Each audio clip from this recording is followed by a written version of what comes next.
Welcome back to Paranormal, the New Normal. I'm your host, as always, Jeremy, here trying to make the world seem a little more normal. Does it ever freaking happen? Nah, not really. Not really. We know this by now. Over 200 episodes, and I think I've only had like three that made it more normal. So I would say, the non-normal outweighs the normal. So it's just life. But once again, I bring a guest with me to help me solve life's mysteries and try to make it a little more normal. And my guest tonight is Lindsay Shannon, psychic medium and Reiki energy healer, and so much more. And of course, we're going to get into all that in a few minutes. But how you doing tonight, Lindsay? I'm doing great. Thanks for having me. How are you doing?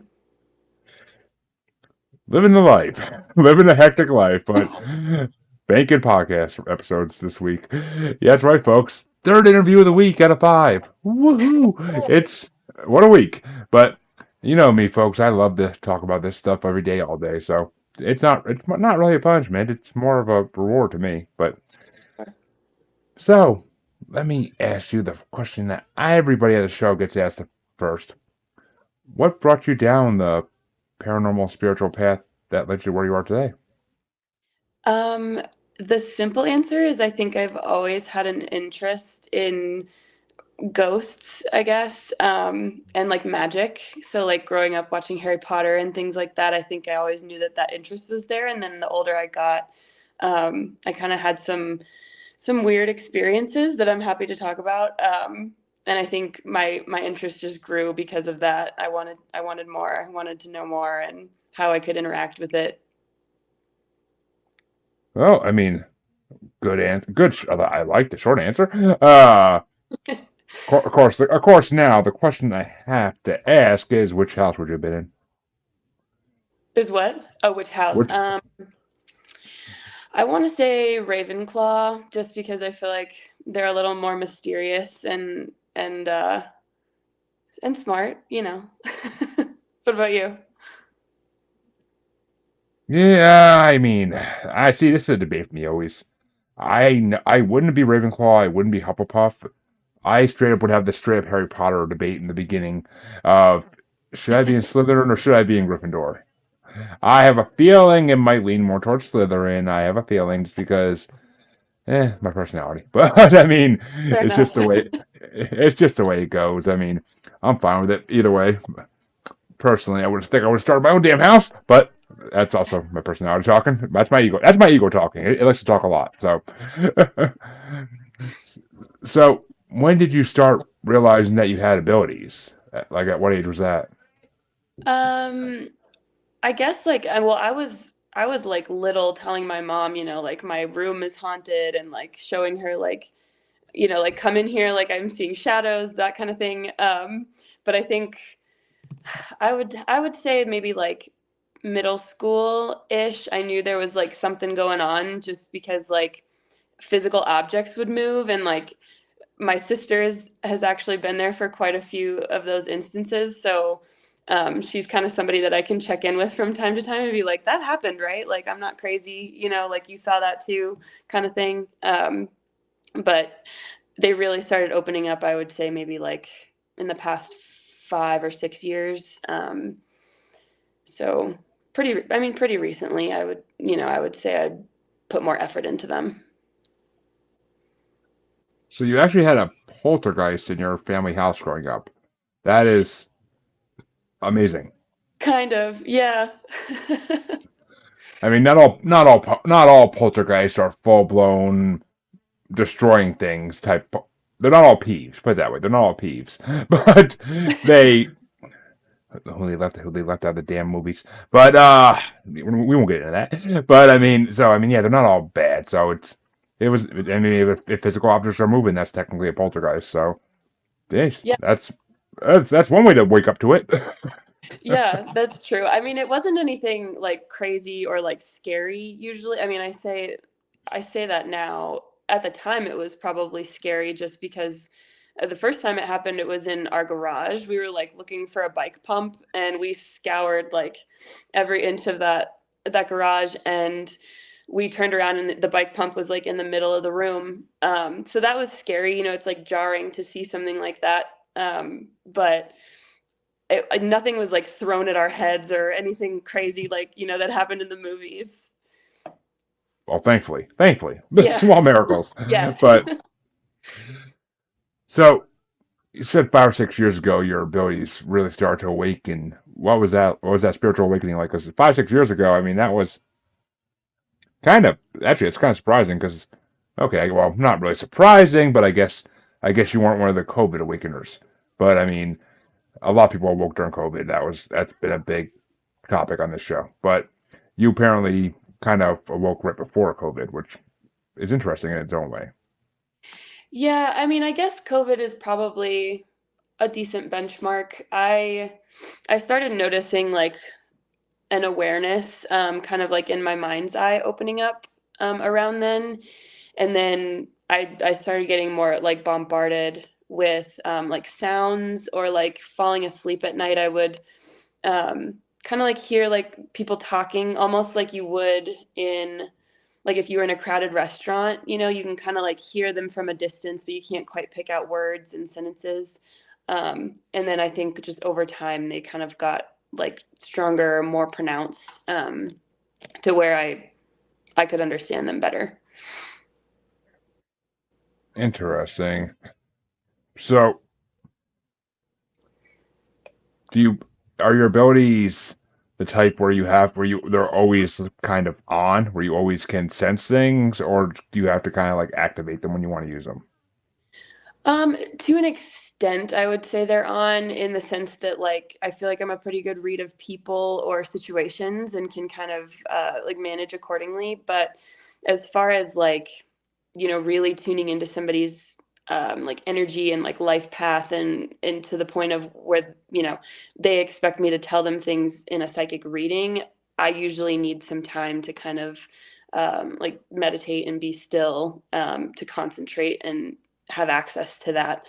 I don't I don't typically like see auras or anything, but I do sometimes have like, like the ringing in the ears, or like little things happening out in public when I interact with people and it's almost second nature now. Like I don't ever really mention it to people. It's more of just like a context that's created for me. And I think, everybody's probably got it to some extent, like instinctual, um, intuition, I think, is kind of a thing. Like, if you like, we can sense danger, from certain situations. And, I'm definitely of the camp that you don't need to know what that means to act on it. But anyway, rambling, but Well, I mean, you're not wrong. I mean, everybody has their flight or fight moments, mhm. and that's kind of an innate human ability in a way. I mean, we don't all have a robot following us danger while Robinson danger. Like we don't all have that. So I mean, we need to have that ability. So it's just how it is. But I mean, I feel like so basically when you basically from what you're saying, when you want to do a read, when you want to do it, when someone actually wants you to do like a full on reading, you gotta kind of like warm the engine up before it gets going. Yes, yes, more Which I often. mean, that's perfectly normal, of course. I mean, I've I've had a lot of people a lot of mediums have to do that. I mean, it's just people can't expect you to be on 24/7, and I mean that would be exhausting, and that would be dangerous to a human mind. I think to be on like that all the time, like it just you'd go. I think eventually it would make you go insane if you're on all the time. Like just, I mean, like a light bulb. Eventually, it would just get too bright, and but Right. so it makes Yeah. sense.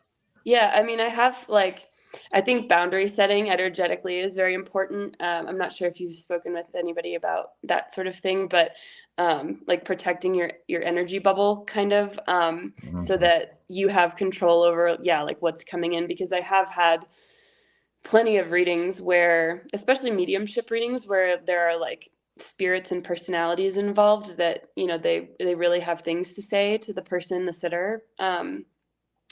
They will kind of show up for me like a day or two in advance, if I don't set those boundaries. And I mean, again, nothing crazy. It's just more of like an awareness of, it's kind of like you feel like somebody's in the room, and then things start popping into my head. So you kind of have to set boundaries if you want them. Otherwise, some of those things do, yeah, kind of stay turned on.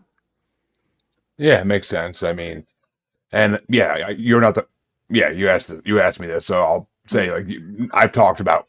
Of course, we've talked about spiritual boundaries on this show before. I mean, it's a big topic with psychics and mediums because that people need to understand you're not you're not superheroes. You're just people with extra abilities. Like you don't have you're not invincible. Like you need to have that protection. Otherwise, bad things could get in and do some damage. So Yeah. because not every spirit out there is exactly nice or has good intentions for the person trying to help them. So Very true. Very true. And just like emotions, like, we all have our stuff going on, stress, anxiety, what have you. And if if I allow other people's emotions into my aura, into my energy circle, like, you're kind of doubling up on that anxiety or whatever it is, and kind of like housing it for however long until the reading. So, um, I think, it's just very important to me. And you gotta watch out for your mental health. So oh yeah, mental health is extremely important. I mean, trust me, it's once you lose it, it doesn't come back usually. So you got to keep your mental health pretty damn good. So what do you recommend though for people who are not psychic mediums? Like how do they project? How do they protect their energy? Like how do they make their own energy bubble if they're not in tune with their abilities yet? Because everybody has abilities. We just have to learn how to activate them. yes, I agree very much so. I think breath work is a really simple and like easily accessible way to ground yourself and sort of kind of come back and recenter to yourself. Visualization's really great. I use a visualization every night before bed. I well, my visualization involves like the Reiki white light, but you can just kind of envision like a bubble of light kind of surrounding you because I think, when we sleep, we're in a more open state, right? We dream, we Mhm. astral travel, and things can kind of come and go, interact with us a little bit easier. So I find it helpful for like a better night's sleep to visualize before I fall asleep. But yeah, those are two I think really easy and kind of like understandable for most people. Most people know what breathing and and visualizing is. So I mean, I agree. It's and yes, when we sleep, it is a more we're open, and that could be a good thing or a bad thing. I mean, I personally just in the last 6, 7 months, I started dreaming again, and I haven't dreamed in years, and it's just wow. it's trippy because I'll wake up like in a sweat, like what the hell was that? Like, and I mean, it's funny because when I was younger and I used to dream all the time, it was like premonitions. It was like Oh. these not not no Nicolas Cage knowing premonitions like there's gonna be an explosion here tomorrow. No, it's like this conversation's gonna happen here in like 3 to 4 weeks, maybe a month or two. You'll recognize it when it gets there, but it's not gonna have any significance to you at all. And sure enough, it would happen, and it had no significance to me at all. But it's just like, why am I dreaming these things that don't matter? Like, it's just like, why am I seeing these things? Like, do they actually matter? And I just don't think they do. Like, to this day, I still can't figure it out. It's been like 20 years of that since that started happening. So I don't know. It's just Yeah. not once has it made something happen that I wanted to happen. So I don't know. It's weird. It's weird. But now It my might dreams are all trippy. No, I was just gonna say it might just be a way for like, either like your guides or just like the universe to like show that you are connected and to like that it's there if you want to explore it. It's like no pressure, but Exactly. I mean, huh? Never thought about it that way. That's sorry. no, you're good. Fucking yeah, babe. Yeah, I think But dreams are very like significant, if you like allow them to be, because I think the more you pay attention to something, it grows, right? That's just science, that's physics or whatever. I'm not a genius or anything, but um, if you give it attention, it grows. So it might be worth something exploring. see, yeah, I don't know. It makes sense. I mean, I know everybody has their spirit guardians and like that. It's just I never. Mine don't communicate with me in any shape or form. I've been told Hmm. things. I've had people who talk to their spirit guide on a daily basis tell me like my spirit guide says your spirit guide's right next to you. You can't communicate with them yet.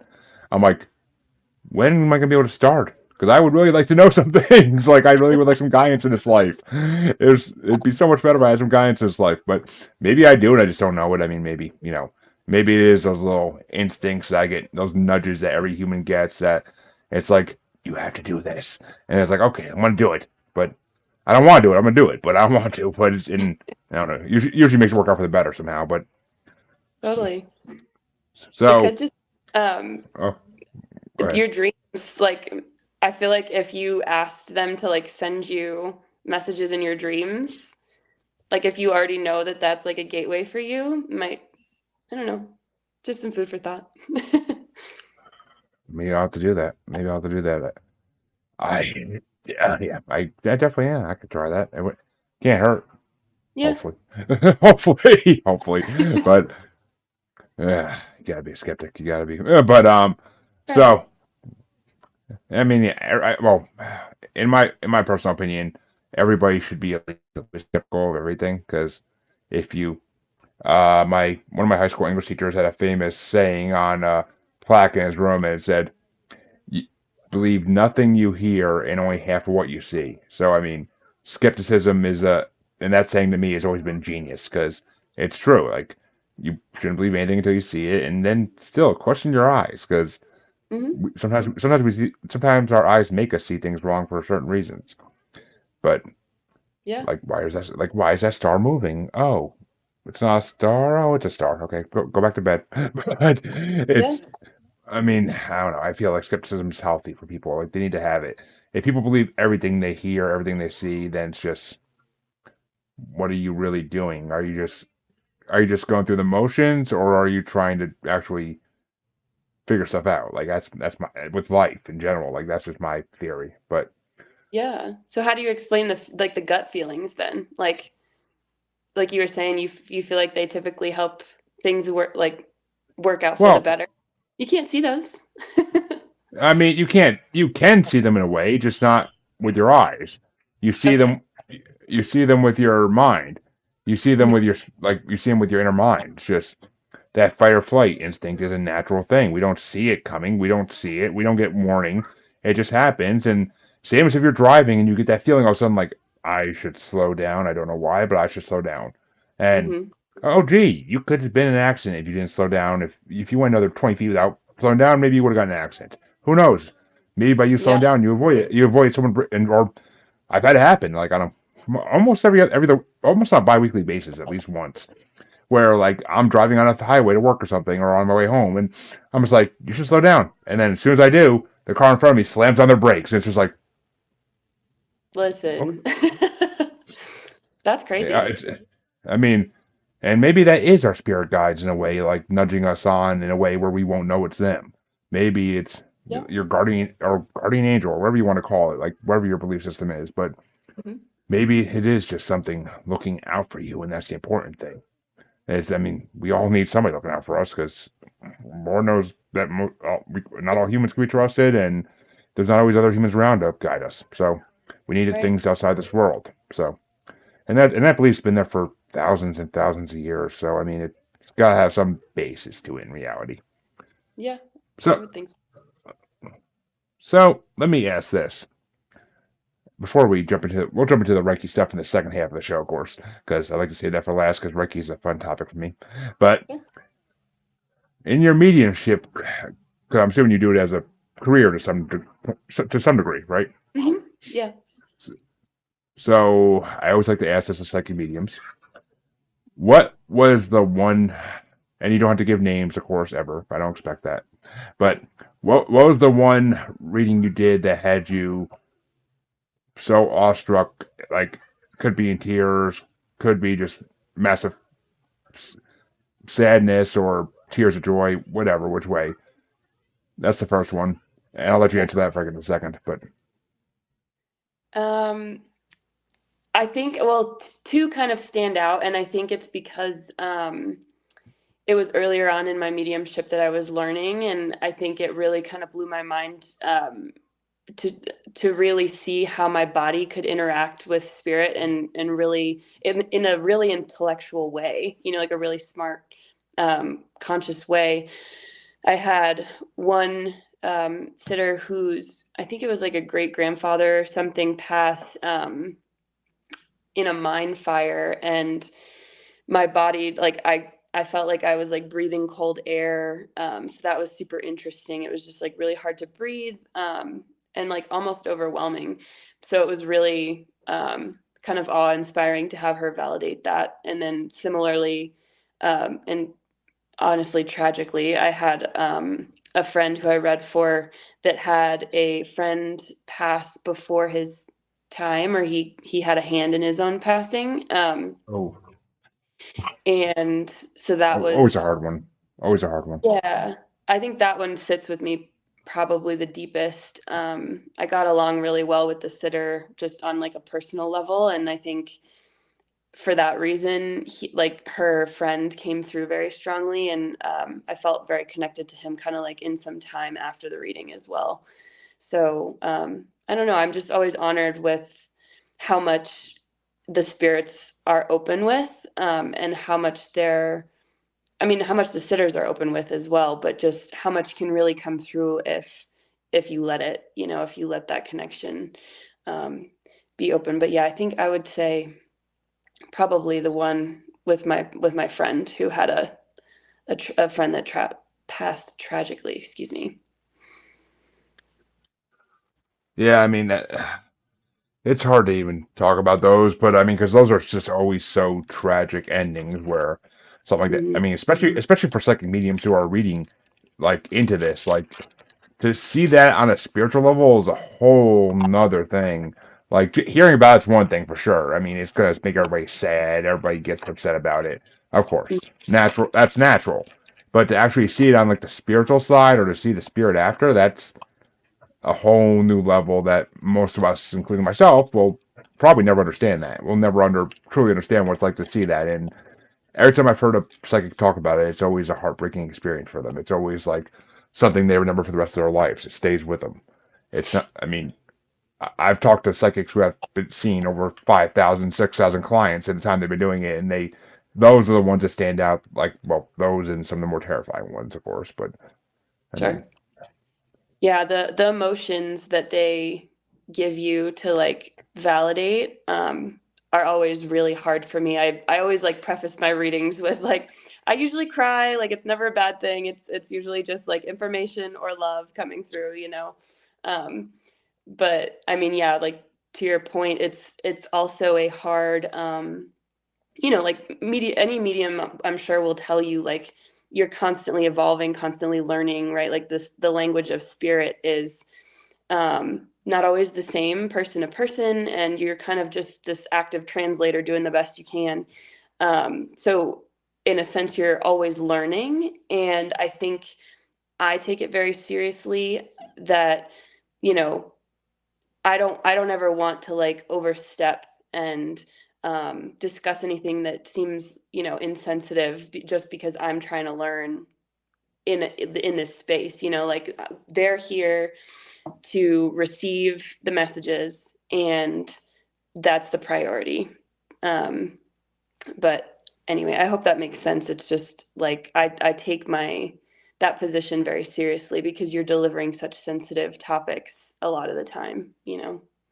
yeah, of course. I mean, you got to be gentle with it. It's fragile material, basically. But and yeah, it makes sense 100%. Well, the other experience I always ask about when I have psychics on is, and I already kind of hinted at it, but what is the most terrifying experience you had? It could be nail biting, it could be run like Scooby Doo and Shaggy when they see a ghost. Like either way, like Oh man. I mean, I think for me personally, it's just always freaky, to kind of like feel woken up by something, or like feel like something's touching you. I've kind of developed a theory about like I don't think like ghosts and spirit necessarily touch us. I think that their energy interacts with ours in a way that it creates like a familiar sort of like physical feel for us. But I've definitely had I've definitely had something like wake me up out of bed and it felt like something fully pushed me to the point where like I rolled over and woke up. And I think that was probably, I don't like the word scary, but it was definitely the most overwhelming thing because it was so abrupt, middle of the night. I had some personal things going on too, so I was like, "Is this related?" Um, but yeah, like middle of the night things, I think, are usually a little more. They make me more jumpy. Well, I would imagine, like when you're half asleep, especially, it's never a fun thing to have a spirit just pop up, especially when it wants to interact with you in a physical way. So, Yeah. yeah, I could imagine. I've had, I mean, as all the listeners of my show do already know this, but I live in a haunted house, basically. Well, house with spirits. I don't like to call it a haunted house because nothing really Mhm. happens that's scary. But like I've woken up in the middle of the night and because I feel like something's climbing on the bed and I'm like, no, not my daughter. I'm like, what the hell? It's just like, okay, going back to bed now. Going back to bed. Don't think Yeah. about it. Just go back to I mean, bed. I will Sleep. talk out loud to like spirits and stuff, and I think I freak my sister out sometimes because she's she likes to hear about it. She doesn't like to experience it, even though she kind of gets roped into it sometimes when we're together. Um, but yeah, I will like hotel rooms even, like I'll like speak out loud, like I'm just trying to get a good night's sleep tonight, okay? I don't want anybody waking me up. I'll talk to you tomorrow. And Laura, my sister, is just like, I don't know why. I don't know why you're doing that, you know? I mean, it. Well, those who those who can experience well, those who don't experience always want to experience. That's what it is. And those who Hmm. can are just like, I deal with this enough and I'm awake. Yeah. Like that's basically the bottom line. But and hello, Joanne. Thank you for joining us, always. And Canada. Ooh, I know a few Canadians. They're fun. Yeah. But Good people. oh Hmm. yeah, fun people. They don't mind me being a jackass and making Canadian jokes. But so, but there's never been an experience where like, well, okay, I'm just gonna come out and ask what kind I'm hoping to hear in a way, but Hmm. it's okay. It's okay if the answer's no. It's perfectly okay. Okay. Have you ever done any kind of medium work where it brought you in contact with a darker spirit, or as some may call it, a demon? Um, not not that I've, I guess, been aware of. And I actually heard something interesting. Basically, something to the effect of people that are with they act with good intentions, and especially people that choose to be attuned to healing energies like Reiki and things like that.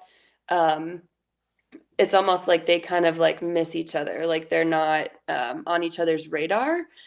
I don't know how true that is, or how, like some people may disagree with that, but um, it's been my experience that anything that kind of came up as like off-putting ultimately had a reason or like an explanation later on. I never felt like out of control or in the presence of something scary. Um, Not that I can think of anyway. Maybe like briefly, like, but yeah, nothing extensive, luckily. Do you do any paranormal investigating at all with a team or anything, or solo? No, not officially. I mean, I love a good ghost tour, um, you know, things like that, Uh, but not I officially. have to, I have to ask because a lot of mediums do work with like paranormal investigating teams love to have a medium on board because it adds to the experience and you could find out a lot more if you do. But Yeah, I it's should great. maybe.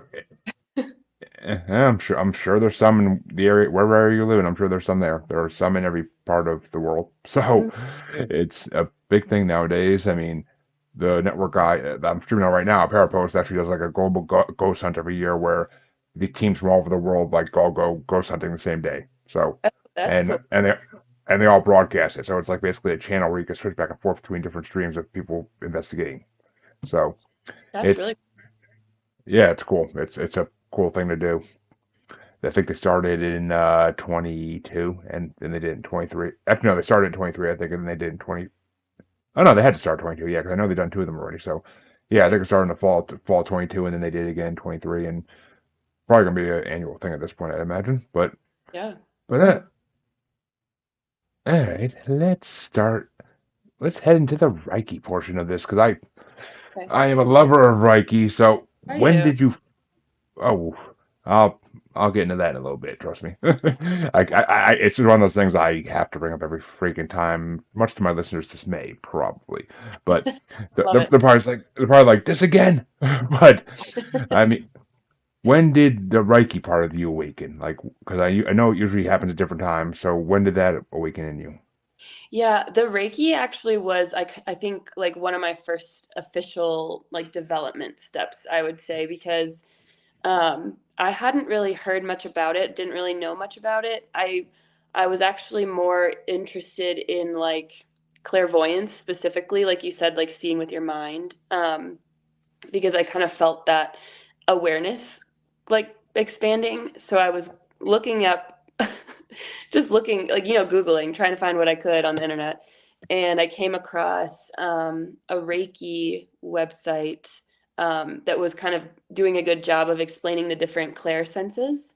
And so I was like, okay, these must be connected. And I just kind of took a leap of faith, followed one of my little gut instincts, those one of those pushes, and took a Reiki class, or I guess got attuned to Reiki, and the psychic stuff kind of just came pouring through. So like I feel like the Reiki helped open the channel for me. I really feel like it brought in a lot of healing and cleared out my channel, so to speak, so that the psychic stuff could really come through a lot more clearly.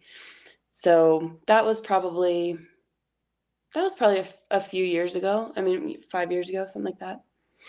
Oh, okay. Yeah. Yeah. I mean, well, the reason I'm so into Reiki is because not the first, but one of the first Reiki experts I interviewed in the show.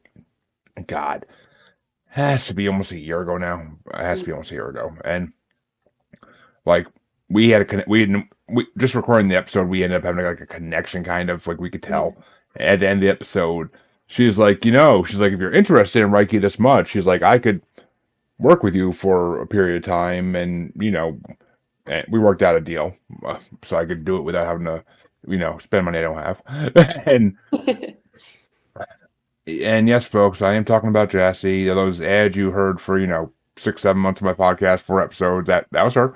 Um, but I mean, I worked with her for a long time and through a very hard, dark period of my life the last year or so, where I had to deal with a lot of family court bullshit and everything else, and it's just like it's when you're dealing with someone who is so dark and is just a purest form of an enemy Mm-hmm. that like to have someone help you go through it like a Reiki expert is just mind-blowingly a relief. Because no matter how dark your mind gets, no matter how tight your head gets, like when you get to see them and they do what they do, it's just gonna that energy's gonna escape from your head and in your mind, and you're gonna be freaking like I would literally be tearing up at the end of sessions, like just feeling it all like go, like would just be like such a relief. It's That's incredible.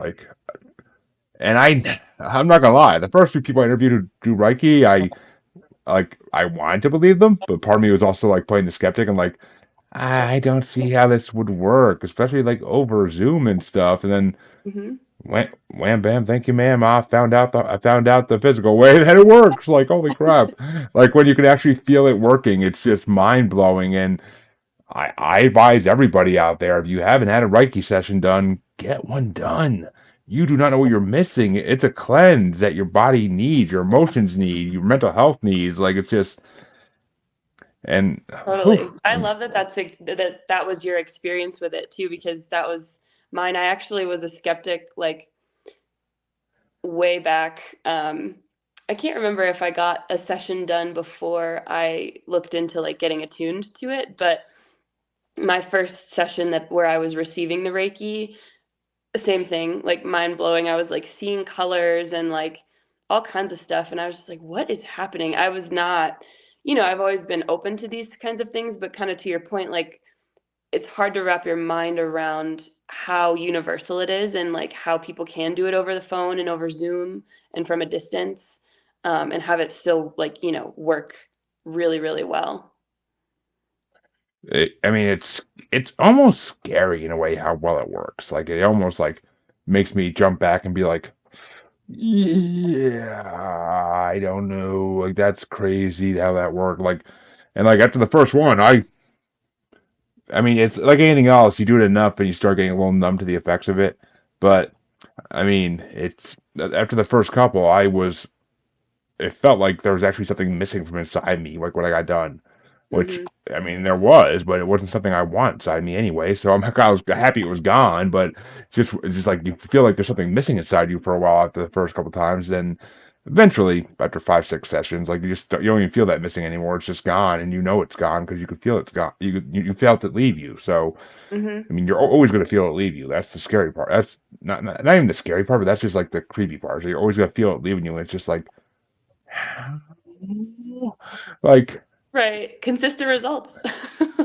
exactly. I mean, and you know that energy. I mean, we all know that energy doesn't abide by the rules of time, place, or any of that. So it makes sense that it can work, but at the same time, it's just kind of still awe-inspiring. Still awe-inspiring. I mean, it really is. So Totally. The attunement process was definitely overwhelming for me, but I know what you're saying, how you kind of feel this like something's like lifted out of you completely. Um and that was a totally different experience from like just receiving Reiki from another healer too, I would say. But like in a good way, but I was exhausted for like 2 days after that. I think it's like your physical body kind of has to adjust to like, okay, this is how we're existing now without this like energy weighing us down, like how do we adjust and move forward? And yeah, all good stuff though. I mean, it's trippy. Like literally, when she would say like, feel roots coming out of the ground and going into your feet, like you feel like something went into your feet and like it's pulling you down, and it's just like this is so fucking weird, and it's just like oh my god, what the fuck? Like it's almost like am I tripping? Is this what tripping is? Right. Like it's just oh my god, it's mind blowing, mind blowing. I mean. Yeah. That's why I personally like Reiki. I mean, it's I mean, helped me through a tough time. I kind of miss it at this point because it's been a while since I had one now. Mhm. I'm guessing I'm thinking since like December, if not longer. But it's been a long time, and it's just like kind of. But part of me also feels like I know I could do it myself Yeah. because I mean, she gave me a meditation, and everything to do. Like I used to do it every night before I went to sleep, and I just kind of got out of the practice because one of those nights you're just a little too tired and you don't want to waste the minute, and you just want to be like, all right, going to sleep. Yeah. But it's one of those things. I mean, it's just I really should get back into it because I would go to sleep every night feeling like my body was like glowing, and it Yeah. was just, oh, I mean, it's just. Yeah. I mean, That's definitely something that I've found clients, it's like a resounding like they always get great sleep after, which to me makes perfect sense. Like you're cleansed, you're relaxed. um but I mean, yeah, that's just one of the benefits. one of many because Yeah. this is for all the guys who will listen to this and be like, I ain't getting Reiki down. I don't read that fairy stuff. Like, trust me, dude. Trust me. Let me just say, no blue pill need after Reiki. Woohoo! When they clear that darkness out of you, they clear the darkness out of everywhere. Right. And And a good healer it's will make you feel like in control and safe and like, not crazy or like, well, yeah. I mean, crazy. Well, the crazy part maybe sometimes will still be a little crazy, but sure, sure, sure. that's not always the darkness inside you. That's just sometimes personality traits. But I mean, yeah, it works for everything. You feel rejuvenated in every way after Reiki, and it's just mind blowing. Energy healing works. It really does. And I mean, I am still kind of skeptical of energy, like pain relief. Like people who say they can actually like heal any pain over Mm, Zoom. Like I've had a couple done, and not all of them like actually work. I mean, even though like I do everything they tell me to do, I try to like put my mind to it and say it's gonna work. It still just doesn't exactly take off the way it should. But yeah, you'll get up in your back, somebody like, oh my back, okay, that didn't work. But it's just what it is. I mean, it's not. I don't know. There's yeah, good and bad. There's good and bad for every freaking thing on the spiritual side. So who the hell knows? yeah, true. And I think physical pain sometimes is more of like a product of a deeper seated, um, Hmm. something like emotion like lodged somewhere, and that might just take some more maintenance, some more time, and some more focus. But yeah. Yeah. Oh, yeah. Physical pain can come from a lot of mental sources as well. So that's 100%. Yeah, I'm with you on that. Trust me. Mhm. It's sometimes you gotta cut some ties in order to make yourself feel better. That's just life, folks. Don't. Yeah. So before, well, not really before anything special, but what would you say was your most memorable Reiki experience healing somebody, Healing somebody. or any Reiki experience? It doesn't have to be healing, but I mean, whichever's whichever's Yeah. most memorable. Um, I mean, again, it's probably something that goes back towards like the more beginning of my development, just because everything was so new and like, oh, that's crazy. I've never had that done, like, happen before. But I think it was probably the first one where we were doing the Reiki energy healing, but I also had a lot of my psychic stuff coming through, and luckily this woman was really open to hearing like messages in addition to the energy healing, um, and I think it was just validating that I was able to like hit on a lot of the spots that she was physically feeling, but there was also like an image of like this young girl that ran up to me with like a blanket. It was so specific. I remember her like exactly what she looks like a little brunette, about waist high. And she ended up saying that this was like a childhood memory of hers that she's kind of like hung on to for quite a while.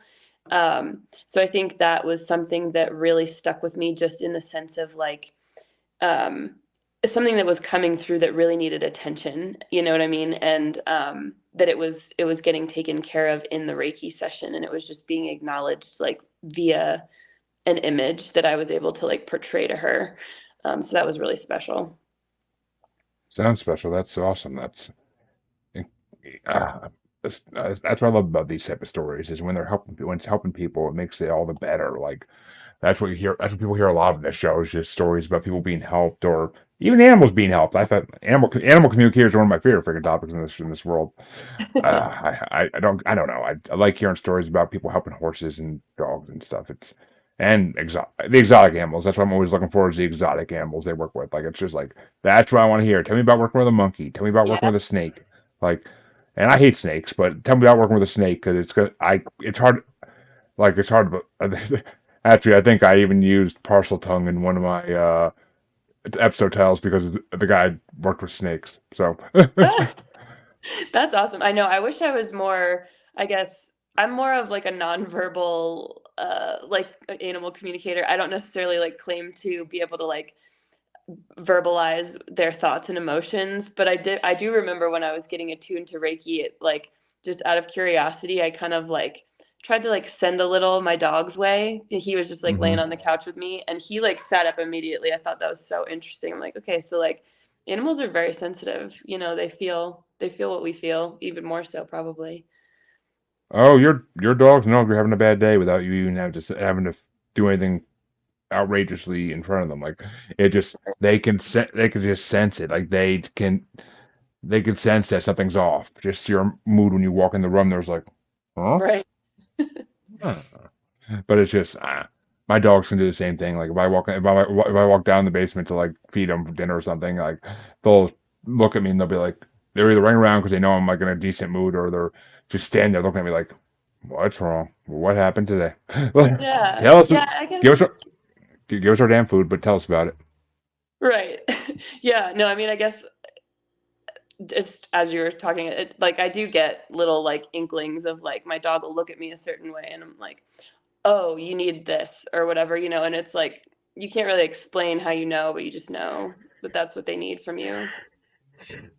Because I mean, all animals are more connected to the energy field than we are. Like they all have senses that more than we ever will.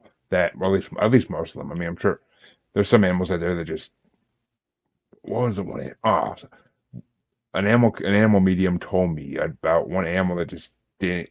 Oh, I guess it was kind of no fit. It had to be like a slug or something or a bug because like Oh fish wow. actually. I was thinking fish, but fish are actually like they can communicate with fish very actively. Some of them. So Hmm. it's I'm like, then come with me to the aquarium. Let's talk to sharks. But Yeah. that's what I want. That's what I want to do. But Like dolphins. I think sharks would be more interesting, honestly. But that's just me. I like sharks. Oh, I agree, but I just people say that dolphins are so smart. I just wonder what they what they have to say. I'm pretty sure we all know they would say goodbye and thanks for all the fish. But what with all this spiritual journey you've gone through, what would you say is number one lesson that everybody could learn from your experience? The number one lesson you could say to the world if you had 1 minute to say, well, you can take as long as you want, obviously, but if you had 1 minute to say something to a conference full of thousands of people, like, and they said, like, say the message you want to spread, like, what would it be? I think it doesn't pertain specifically to mediumship or Reiki, but I think something that I've taken away from this development is how important it is to do things before you feel ready, and to listen to those nudges that we get, because just because you don't feel like you're ready doesn't mean that you can't do something. And I think following curiosity is so important, and a big part of our happiness in life. So, like if I waited till I understood Reiki, or like if I waited until mediumship kind of like knocked me over the head with some kind of big billboard or something, like I wouldn't be here. I think it's really important to kind of like just step outside of your comfort zone. Nothing too detrimental, but you know, something to the effect to like push your boundaries, grow as a person, and then in turn give you the confidence to do more. So that's just something I feel pretty strongly about. Which, I mean, that is actually a good message. I mean, everybody should step outside their comfort zone once in a while just to, I mean, hell, I've done it more than my share of times stepping out, doing things I didn't want to do, going places I didn't want to go. So I'm like, you know what? It's something I should do. It's something I should do just because I don't want to do it. I mean, it's just it's a lesson I try to teach my kids all the time. Like, yeah, they're shy. They don't want to go be the first to go talk to another kid and be, like try to strike up a conversation. I'm always like, do it. Just go say hi. Start talking. Like, trust me, you might become best friends. You don't know how it's going to end. They could ignore you and walk away completely. And guess what? That sucks. But you gotta live with it. You just gotta live with it. Like it's a life lesson. Like Totally. it's just, I mean, you just gotta do things sometimes, even if you don't want to. I mean, yes, Totally.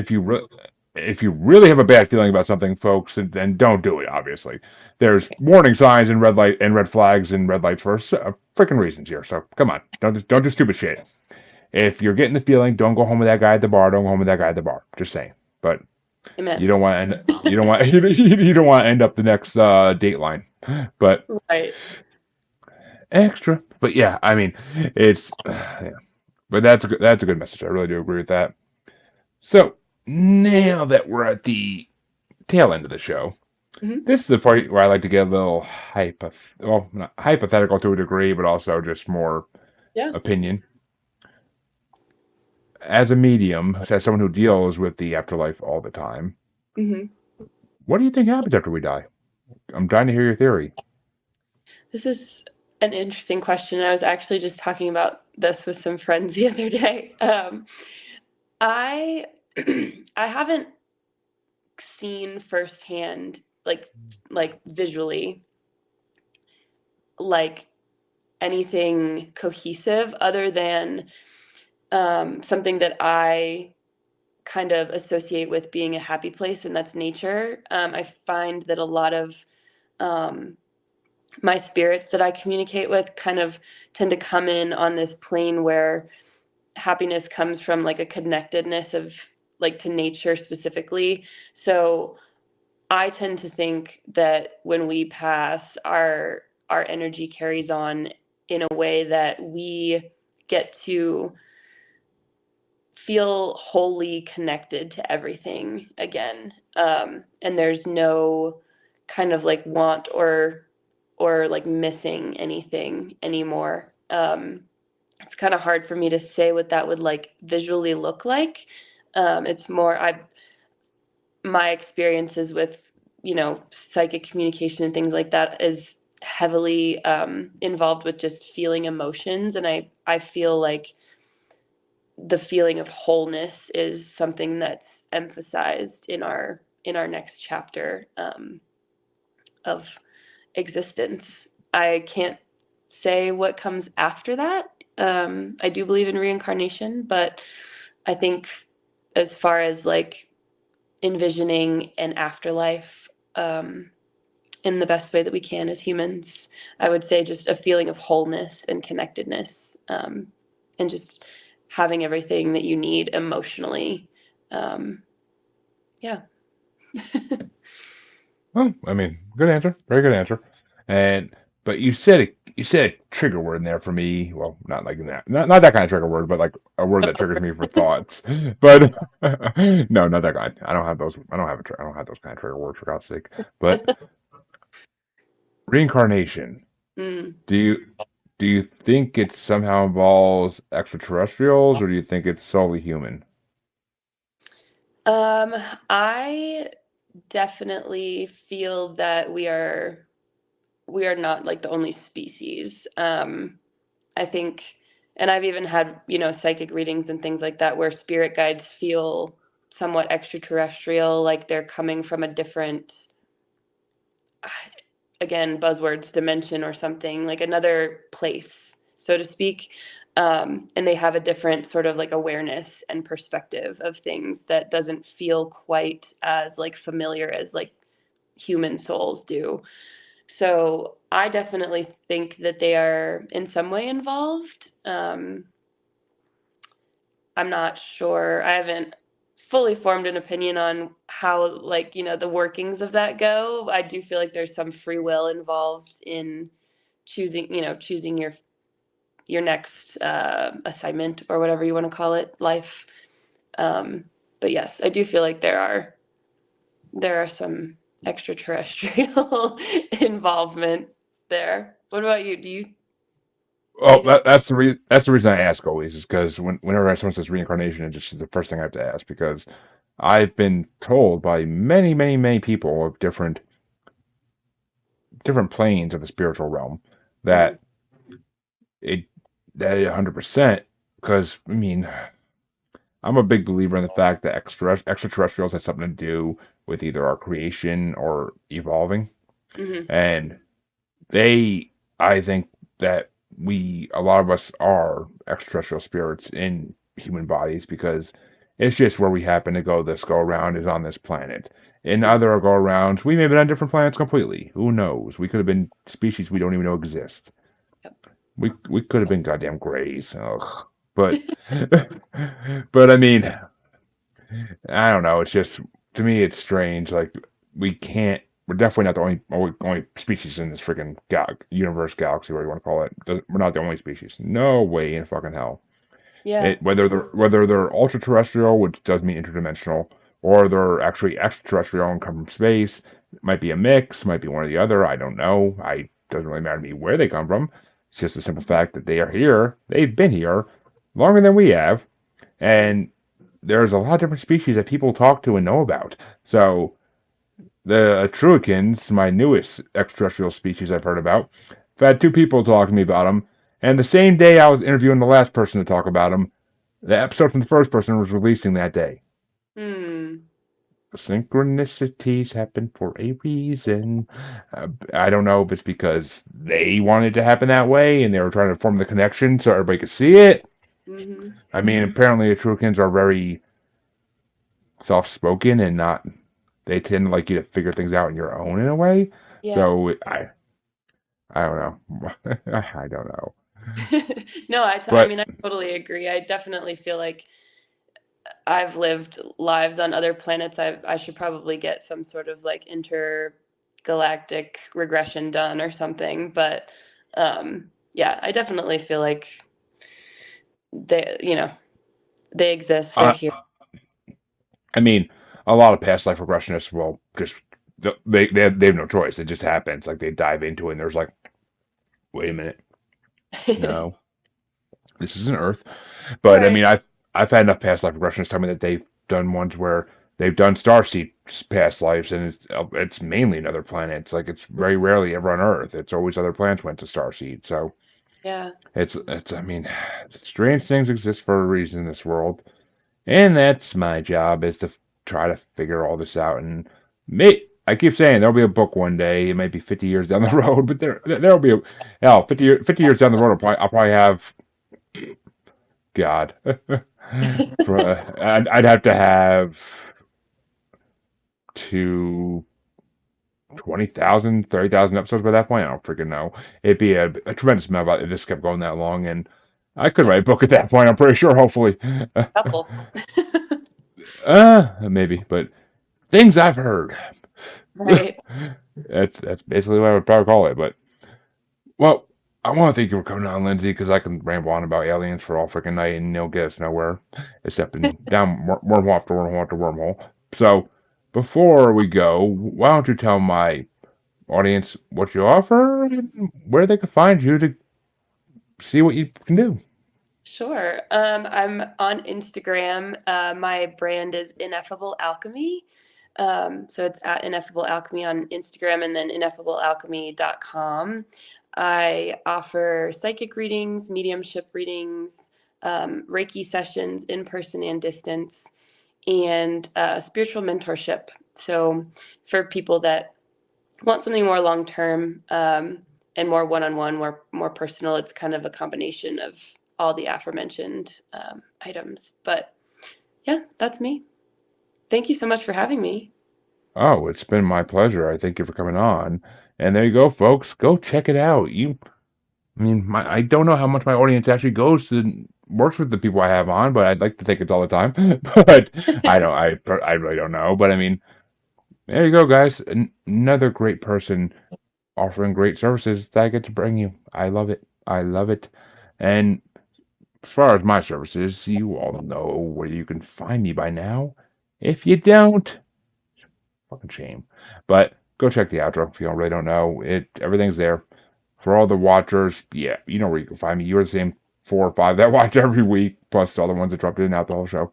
So you know where you can find me. Everywhere this is streaming, everything on the bottom banner, scrolling across, you can find me everywhere there. And we'll go thank Lindsay for coming on one more time, and I'm gonna bid you all good night, and I will be back on Saturday morning at 9 a.m. East, bright and early, with another great interview for you, and then back again at 7 p.m. East. I'm pretty sure. So it's gonna be a double header on Saturday for you guys, and aren't you lucky? I tell you who the guests are, but off the top of my head, I don't remember. So it's a I'm booking guests up to June. The amount of names in my head right now for this show is so long, it's ridiculous. Be But surprised. I'm banking. I'm banking episodes. But until next time, guys, remember, the world's not normal. And it probably never will be. So just get